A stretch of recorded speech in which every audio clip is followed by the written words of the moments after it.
ಆಗಿಲ್ಲ, ಪ್ರತಿಯೊಂದು ಏನು ಇಲ್ಲ ಸರ್. ಇಲ್ಲಿ ಏನು ನಡೀತಿಲ್ಲ. ಏನು ಇದಕ್ಕೆಲ್ಲ ಹೆಂಗೆ ನಾವು ಪರಿಹಾರ ಹುಡ್ಕೋದು ಅನ್ನೋದೇ ಗೊತ್ತಾಗ್ತಿಲ್ಲ. ಇಲ್ಲ ಈ ಪೊಲೀಸ್ನವರು ಸಹ ಒಂದು ಹೆಲ್ಪ್ ಹಿಂಗಾಗೈತೆ ಹಿಂಗ್ ಬಿಟ್ಟೈತೆ ಒಂದು ಇದೇ ಮಾಡ್ತಿಲ್ಲ. ನಾನು ಕೇಳೋದಿಷ್ಟು ಸರ್, ಅದೇ ಜನಸಾಮಾನ್ಯರಾಗಿ ಹೊಡೆದಿದ್ರೆ ಪೊಲೀಸ್ನವ್ರ ಹತ್ರ ಕಾರ್ ತಗೊಂಡೋಗಿ ಹಾಕಿದಿದ್ರೆ ಬಿಟ್ಕೊಟ್ಟು ಕಳ್ಸ್ಬಿಟ್ಟಿರೋರಾ? ಬಿಡೋರ ನಮ್ಮನ್ನ ಬೇರೆ ಬಿಡೋರ.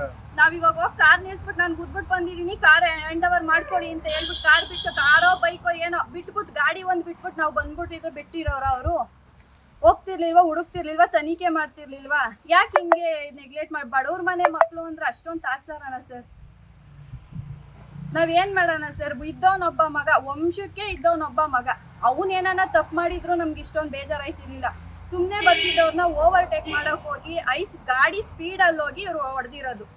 ಇವ್ರಿಗೆ ಅವ್ನು ಸತ್ತೋದ ಅನ್ನೋ ಇದಕ್ಕಿನ್ನ ಹೆಂಡತಿ ಮಕ್ಳಿದ್ರು ಭಯ ಪಟ್ಬಿಟ್ಟ, ನನ್ನ ಮಗ ಹೋಗ್ಬಿಟ್ಟಿದ್ದಾನೆ ಅಂತ ಇವ್ರು ಇಷ್ಟೊಂದು ಹೊಟ್ಟೆ ಹುರ್ಕೋತಿದಾರಲ್ಲ, ಅಲ್ಲಿ ಸತ್ತಿದ್ದೊಂದು ಕುಟುಂಬ ಏನಾಯ್ತು ಅಂತ ಯೋಚನೆ ಮಾಡಿಲ್ಲ ಸರ್.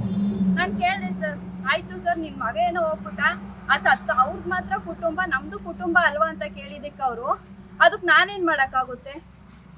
ಅದಕ್ಕೆ ನಾನೇನ್ ಮಾಡ್ಲಿ? ಇವಾಗ ನಮ್ಮ ಅಪ್ಪ ನಮ್ಮಮ್ಮಂಗೆ ದಿಕ್ಕ್ಯಾರು ಸರ್ ಅಂದ್ರೆ ಅದಕ್ಕೆ ನಾನು ನೋಡ್ಕೊಳ್ಳ? ಈ ತರ ಬೇಜವಾಬ್ದಾರಿ ತರ ಮಾತು